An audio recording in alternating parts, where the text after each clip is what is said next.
sur les poids lourds, si ça vous va. Et du coup, pour cela, on va accueillir Brune Letier, qui est chargée des relations institutionnelles, mobilité lourde, chez Aver France. Brune, je vais te laisser du coup la main pour ta présentation directement. Alors bonjour à toutes et tous. En effet, Brune, Letier, chargée de relations institutionnelles, mobilité lourde à l'Aver. Je vais partager, ma présentation.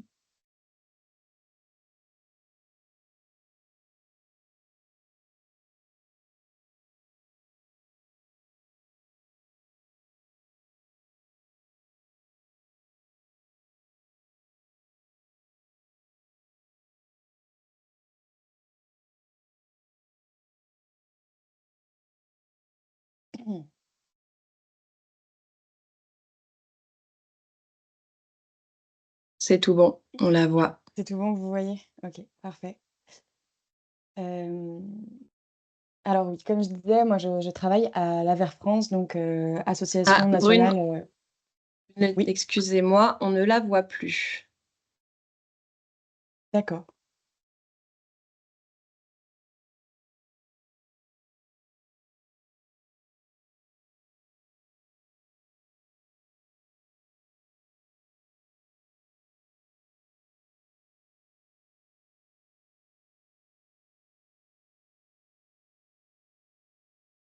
Est-ce que Là, c'est là, c'est bon. OK. Je disais donc, je ouais, que je travaille, pour l'AVER, donc l'Association nationale pour le développement de la mobilité électrique. On est une association qui, a, maintenant plus de 275 adhérents, donc assez, représentatif de l'écosystème des mobilités électriques. On on fédère, autour de ce sujet, donc que ce soit, électrique à batterie ou, électrique à hydrogène. Hem, on représente, autant des constructeurs que des fabricants de bornes, que des opérateurs de bornes, que des énergéticiens et heu et voilà, on travaille, au développement et au rayonnement de la mobilité électrique, au niveau national, en France.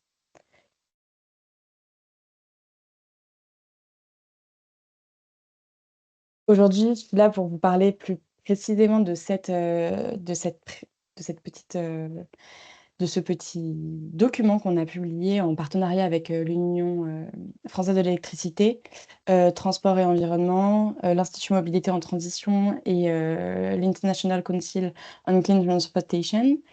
C'est vraiment un document qui débunk, les idées reçues qu'il y a sur le camion électrique.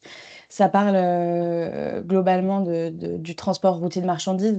On n'est pas sur le transport de voyageurs, mais c'est aujourd'hui ce qui nous intéresse, avec Mixen, c'est, du coup le transport de marchandises. On vient faire cette publication dans un contexte, de réglementation européenne comme Charlotte a pu le dire, juste avant, avec, des normes européennes, assez strictes, notamment pour les constructeurs qui ont, l'obligation de vendre, hem, des véhicules décarbonés et pour l'instant, ce sont les seuls qui ont, cette obligation. Il n'y a pas d'obligation d'achat pour les consommateurs. C'est les constructeurs qui ont cette obligation, avec la réglementation, CAFE de, vendre, leurs camions électriques et leurs véhicules, bas carbone, sous peine de pénalités financières, qui, pèsent, sur eux.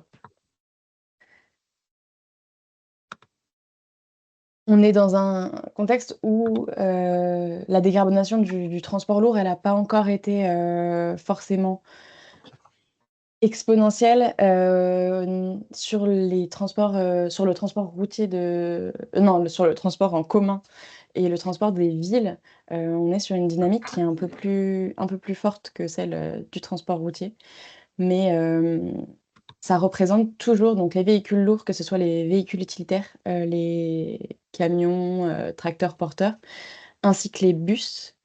On est à un peu j'ai été ambitieuse sur le 15, on est plutôt à 13 des émissions nationales et à 6 seulement pour les camions. Donc ce sont des chiffres qui ne sont pas négligeables et il est grand temps de verdir, le transport de marchandises pour atteindre, du coup, les objectifs, en effet de l'Europe, qui ont été, posés en trajectoire. Mais si on a dû publier ce petit, document, c'est aussi parce que le camion électrique a quelques détracteurs et a eu, par le passé, aussi, quelques soucis qui ont pu apparaître. On parle souvent de l'offre qui n'était pas du tout développée. Aujourd'hui, c'est plus le cas. Aujourd'hui, chaque constructeur et notamment les constructeurs européens ont, ont une proposition de camions, comme je vous disais, porteurs ou tracteurs électriques, qui est, qui est suffisante pour répondre aux attentes, des clients. Aussi, quelque chose qui revient souvent, c'est, les conditions de fabrication des batteries et leur recyclabilité. Alors oui, aujourd'hui, il y a encore, comme, vous le voyez, 88 des batteries lithium-ion qui sont fabriquées en Asie. Donc on ne peut pas dire que ce soit, très local, mais c'est quelque chose qui va changer. En Europe et en France, il y a cette volonté de réindustrialisation et de réindustrialisation via, des gigafactories de batteries qui seront, produites, plus, localement. On a toujours, ce sujet, en revanche, matières premières qui pose question, d'où cette obligation européenne de 70 de recyclabilité, dans la confection des batteries d'ici 2030. Donc ça fera en sorte de faciliter l'économie circulaire et que 70 des composés de la batterie puissent être réutilisés majoritairement dans la confection de nouvelles batteries, voire dans d'autres applications si nécessaire. Mais c'est en effet une condition un peu sine qua non de l'écologie de la batterie et de la pertinence de flotte électrique. Ensuite, il y a aussi eu le sujet de la charge utile qui pose des questions avec l'électrique. La batterie, c'est plus lourd et c'est plus volumineux qu'un moteur, thermique classique. Mais l'Europe s'est saisie du sujet assez rapidement pour ne pas que ça devienne un réel problème. On a la directive, masse et dimension qui normalement autorise du coup 2 tonnes, de poids supplémentaires pour, le PTAC des véhicules. Donc ça permet heu, de compenser cette perte de charge utile possible, grâce à cette réglementation-là. Enfin, sur l'autonomie des batteries, on est aujourd'hui à une autonomie qui est, aux alentours de 250, voire 300 parfois kilomètres. On sera dans quelques années à 400 kilomètres, peut-être plus, à voir. Et c'est vraiment avec l'articulation de la logistique, avec l'articulation aussi de la recharge en itinérance qu'on verra, plus tard dans les slides, que, que les besoins vont pouvoir être, entendus et on va pouvoir y répondre. Alors, autre gros sujet de la transition électrique du transport, ça va être, le TCO. Donc, le TCO, c'est le Total Cost of Ownership. Donc ça va être le fait de prendre, toutes les composantes, donc le coût d'acquisition, mais pas seulement. Il y a aussi tout le coût de fonctionnement, le coût d'entretien et cetera et de voir combien sur tout son cycle de vie le camion, va, coûter à celui qui l'achète et c'est quelque chose qui est très important, pour, les mobilités.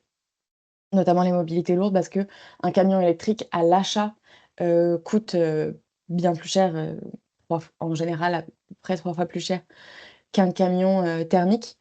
En revanche, il a souvent un coût d'exploitation et un coût d'entretien, par exemple, moins élevé parce que, l'électricité est un peu moins chère que les carburants thermiques et au-delà de ça, il y a une performance qui est plus grande, donc on utilise aussi moins de puissance avec de l'électrique. Face au coût d'acquisition que je vous disais bien plus élevé, il y a eu quelques réponses. Donc il y a eu le bonus écologique, mais qui a pris fin en 2022. Il y a aussi, l'ADEME qui avait sorti, l'appel à projets écosystème des véhicules lourds électriques, qui a eu, 2 relèves, une en 2022 et une en 2023, mais qui est clos aujourd'hui. Il y a le suramortissement des poids lourds qui lui est pour l'instant toujours là. Hem et récemment, on a eu l'appel à projets écosystème des véhicules lourds qui a un peu, heu, repris du travail. Donc l'ADEME a sorti un programme de C2E, donc certificat d'économie d'énergie, qui, vient financer, l'acquisition de poids lourds électriques, et qui est ciblé sur les PME. Et c'est à un guichet, donc là, pour l'instant, ça a ouvert il y a 2 semaines. Le guichet fermera fin août, mi-août, heu, en fonction de l'enveloppe et de la consommation de l'enveloppe. Et c'est, 1er arrivé, 1er servi, donc c'est un peu différent de l'AAP, mais un format un peu comme l'AAP devrait, lui, arriver, courant du mois d'août. Il y a aussi, sous cette même forme de C2E, le programme Advenir, donc qui d'ailleurs est piloté par l'AVER, qui finance, pour les poids lourds à hauteur de 50 du montant, de la fourniture et de l'installation des points de recharge. Donc les points de recharge, c'est, condition, pareil, sine qua non de l'achat d'un véhicule électrique. On pense au véhicule électrique, on pense à sa recharge, c'est un tout. Et d'ailleurs, la recharge, c'est aussi un sujet de la mobilité électrique. On a plusieurs façons de recharger un véhicule électrique. On a la recharge lente, on a la recharge rapide. On va plus répondre à des problématiques de recharge en dépôt parce que, bah, comme son nom l'indique, elle prend plus de temps. Donc, elle va être, très bien pour des véhicules qui, font des tournées, de jour et qui potentiellement se restent au dépôt la nuit. Ou l'inverse, qui restent au dépôt la journée et qui, font leur tournée, le jour. Là, la recharge lente, elle correspond très bien à ce type d'usage. Il y a aussi, comme vous pouvez le voir, le guide d'installation, d'infrastructures de recharge qui aide du coup et qui donne les étapes, hem, de l'installation d'IRVE au dépôt et qui donne un peu les clés pour que ça se passe bien. Ça peut être un peu compliqué d'aller chercher des subventions, de savoir comment dimensionner, tout ça. Et ce guide est très bien fait. C'est, l'Union, TLF qui a publié ce guide que vous pouvez retrouver sur leur site ou sur le site de l'AVER également. Et on a aussi, du coup, la recharge rapide qui, elle, se prête plus, au jeu de l'itinérance. Donc, c'est pour, les trajets plus longue durée, par exemple, avec, un transporteur qui aurait à aller d'un point A à un point B, mais dont, la capacité de la batterie ne pourrait pas, faire cette distance-là. C'est de mailler le RTE, bah, globalement, le RTET, de points de recharge rapides comme ça, les transporteurs pourraient, durant leur pause réglementaire de 45 minutes, recharger leur camion avec, de la charge rapide, et faire, la fin de leur trajet.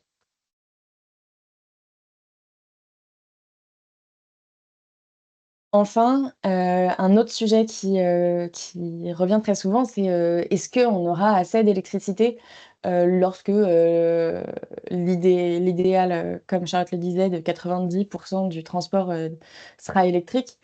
Heu, Est-ce qu'on aura, assez d'électricité pour, le transport, la vie des gens, heu et tous les secteurs, confondus qui s'électrifient, la mobilité n'est pas le seul secteur qui s'électrifie, donc est-ce que, la disponibilité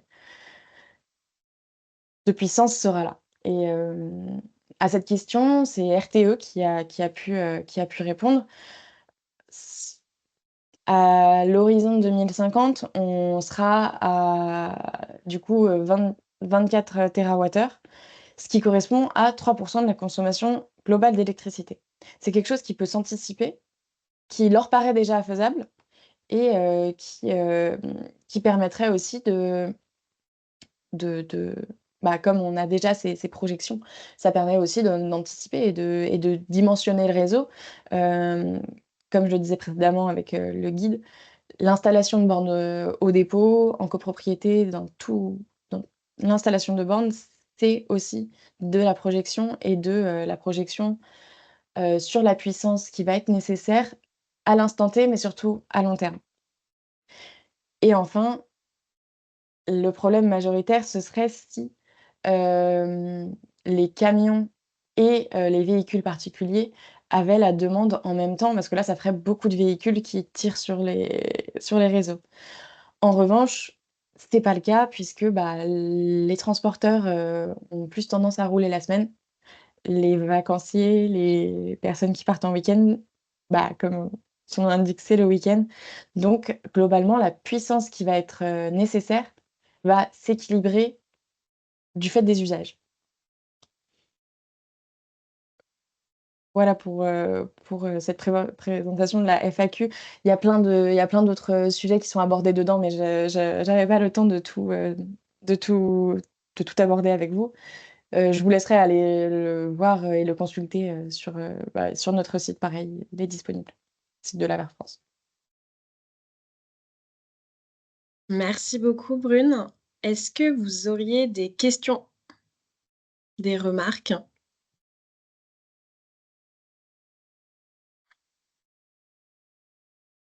Pas de questions particulières? Aussi.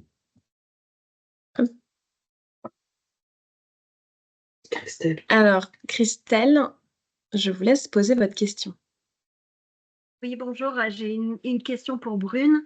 Est-ce que le PTAC va également être revu pour les camionnettes? Parce que là, je pense que vous parliez des poids lourds quand vous disiez plus de Tout à tonnes, fait. mais du coup, pour les Traffic Masters, par exemple? Je crois que c'est un sujet qui est en effet revenu, plusieurs fois, notamment, de la part de nos adhérents. Et je crois pas que c'était, pour l'instant dans les tuyaux, mais c'est quelque chose qu'on nous, on va pousser en tout cas, oui.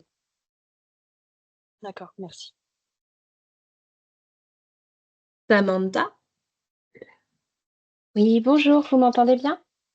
Oui. Moi, j'avais une question par rapport au TCO. Est-ce que sur le TCO, on prend une approche cradle to gate ou cradle to grave? Est-ce que le TCO comprend en fait tout ce qui est recyclabilité en fin de vie? Il y a pas de règle, je crois, de, comment est-ce que le TCO est calculé. Je pense qu'il doit y avoir des calculs de TCO qui le prennent, des calculs de TCO qui ne le prennent pas. J'avoue que je ne sais pas, je pourrais pas vous répondre, sur ce sujet-là. Je Est-ce qu'on prend D'accord, la recyclabilité des matériaux? Dans le coût, je ne comme ça, je dirais que non, mais, je veux pas dire de bêtises, donc, je ne m'avance pas trop. ok, merci. Est-ce que quelqu'un aurait la réponse à la question?